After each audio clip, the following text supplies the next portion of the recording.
Atlanta. 9 in the morning couldn't come soon enough. The last 6 days had been the longest of her life, and the most conflicted. She missed him, but she'd also spent every day since he left stressed about his return.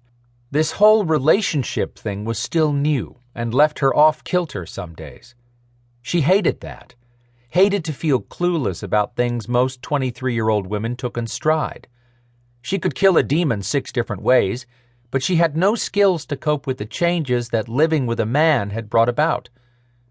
Storm had moved in with her just hours before he'd been asked to leave and track the troll killer.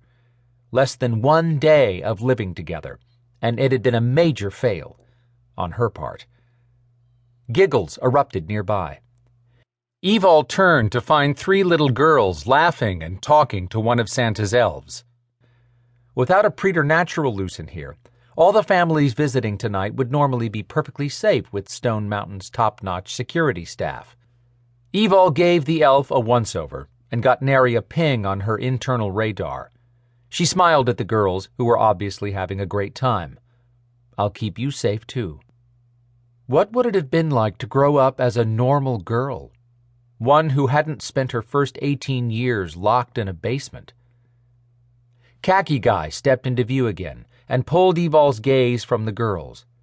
Finally, he was where she could get a really good look at him. Not quite 6 feet, average-looking male with brown hair. He stood on the edge of all the activity as he eyed the bustling crowd entering and leaving Memorial Hall, where Santa was holding court. His appearance fit right in with the suburbanites, but no one else out here stood that still or watched with predatory intensity. Monsters came in all types, human and non-human. Evalle had faced both. This guy's gaze latched onto the 3 little girls and tracked their forward movement. He wore a blank expression.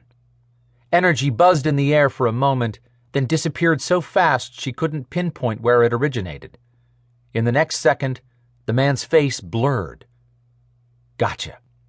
You'll have to wait your turn for Santa, lady," a female voice said from close behind. Evalle wheeled around, blowing out a breath that fogged in the chilly air. "Don't do that." Adriana LaFontaine's lips angled up on one side with her signature half-smile. "What? Catch you zoning out?" "Don't sneak up on me," Evalle scowled, and turned back quickly to look for Khaki Guy. But she immediately regretted admitting that the Sterling Witch had managed to do just that, sneak up on her. "I was not zoning out. I was watching a potential perp." "Crud!" The space where he'd been standing was vacant, and the little girls were gone too. "What?" Adriana asked, stretching her head forward. "This guy was watching 3 little girls." Evalle caught herself before saying demon out loud. Adriana kept her voice down. "Are you sure he wasn't human?" "Sure enough." But Adriana must have caught Evalle's hesitation. "If he is human, that's for the park security, not us." Adriana was right, but Evalle didn't care. Human or not, that creep was not going to hurt those little girls on Evalle's watch. And his face had blurred. She was tired, but not that tired. "He was not a human," Evalle said, with more conviction, and started forward. Adriana's boot heels clicked behind her as she took quick steps to keep up with Evalle's much longer stride. "Where are you going?" Evalle tossed an answer over her shoulder. "To find him, and make sure he isn't around those kids. Any kids." Adriana groused, "I hadn't planned on running through Stone freaking Mountain tonight. Either give me patience or something to kill." Evalle kept her gaze on the crowd, searching for her guy, but slowed a little until Adriana came up beside her, and she caught an eyeful of the witch.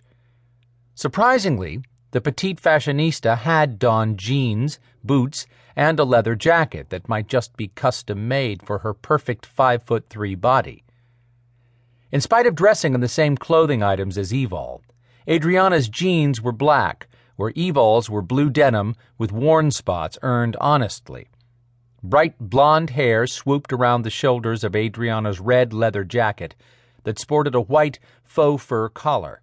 Her matching red boots had been designed for runway effect, as opposed to